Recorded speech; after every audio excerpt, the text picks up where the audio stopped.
2026 ခုနှစ်ဖေဖော်ဝါရီလ26 ရက်နေ့မှာရရှိရတဲ့မြန်မာပြည်တွင်းနိုင်ငံရေးစစ်ရေးသတင်းကောင်းတွေများအစီအစဉ်ကိုတင်ဆက်လိုက်ပါတယ်။ရှမ်းပြည်နယ်တောင်ပိုင်းမိုးပြဲမြို့နောက်ချမ်းသို့စစ်ကောင်စီနဲ့လက်အောက်ခံ PNO ပြည်သူ့စစ်ကအင်အားအလုံးရင်းနဲ့စစ်ကြောင်းထိုးက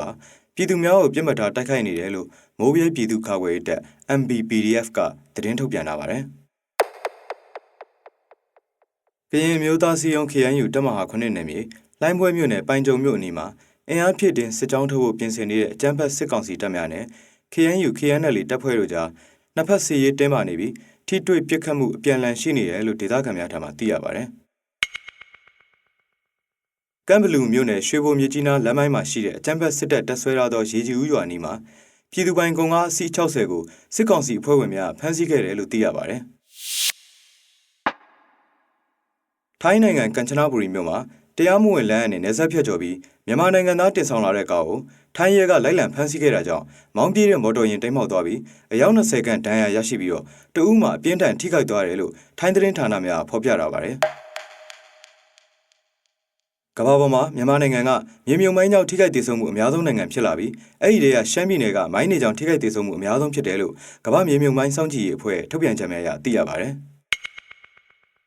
အာရကတပ်တော် AA စစ်ဦးစီးချုပ်ဗိုလ်ချုပ်ထွန်းမြတ်နိုင်ဟာအသစ်တက်လာတဲ့ဘင်္ဂလားဒေ့ရှ်နိုင်ငံသားရေးဝန်ကြီးဒေါက်တာခါလီလူရာမန်ကိုဂုဏ်ပြုသွန်လွှာတွေပေးပို့ခဲ့ပြီးဘင်္ဂလားဒေ့ရှ်နဲ့ရခိုင်ကြားချစ်ကြည်မှုလမ်းကြောင်းအသစ်တရက်တည်ဆောက်ဖို့အခွင့်အရေးလို့ပြောကြောင်းဘင်္ဂလားဒေ့ရှ်နိုင်ငံရဲ့သတင်းတွေမှာဖော်ပြထားပါတယ်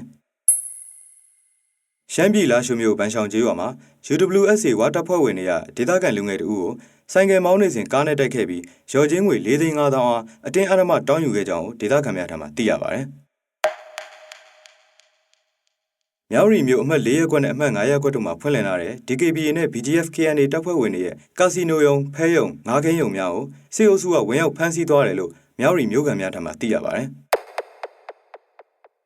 လေဆိပ်အပါအဝင်ကားဂိတ်များမှာစစ်ကောင်စီထံကနေစစ်မှုထမ်းဖြစ်မတရားဖမ်းဆီးခံရတဲ့အတွက်ကြောင့်6လအတွင်းမလေးရှားနိုင်ငံမှမြန်မာနိုင်ငံသို့အကြောင်းမျိုးမျိုးနဲ့ပြန်ပို့ခံခဲ့ရတဲ့ရခိုင်လူမျိုး200ကျော်ရှိခဲ့ပြီလို့သိရပါတယ်။ကရင်ပြည်နယ်မြောက်ရီမြို့ထိုင်းမြန်မာနယ်စပ်မှာတနိုင်တစ်ပိုင်းထိုင်းကုန်ပစ္စည်းလာရောက်တင်ဆောင်တဲ့ကုန်ကားတွေကိုစစ်ကောင်စီလက်အောက်ခံရဲများကမြို့ပြင်နေရာများမှာလိုက်လံဖမ်းဆီးပြီးတော့အစမတန်ငွေညစ်တောင်းခံနေကြတယ်လို့ကုန်ကားဖမ်းဆီးခံရသူများထံမှသိရပါတယ်။စကိုင်းတိုင်းဒေသကြီးဖောင်းပြင်မြို့နယ်ဟော်ဆောင်ကျေးရွာကိုစစ်ကော်မရှင်တပ်က Jet Fighter တိုက်လေယာဉ်ဝိုင်းတွဲလေယာဉ်ဂျိုင်ရိုကော်ပတာများအသုံးပြုလေကြောင်းတိုက်ခိုက်ခဲ့ရမှာလူနေအိမ်များပျက်စီးပြီးတော့အရက်သားပြည်သူများထိခိုက်ဒေဆုံးမှုရှိတယ်လို့ဒေသခံများထံမှသိရပါတယ်။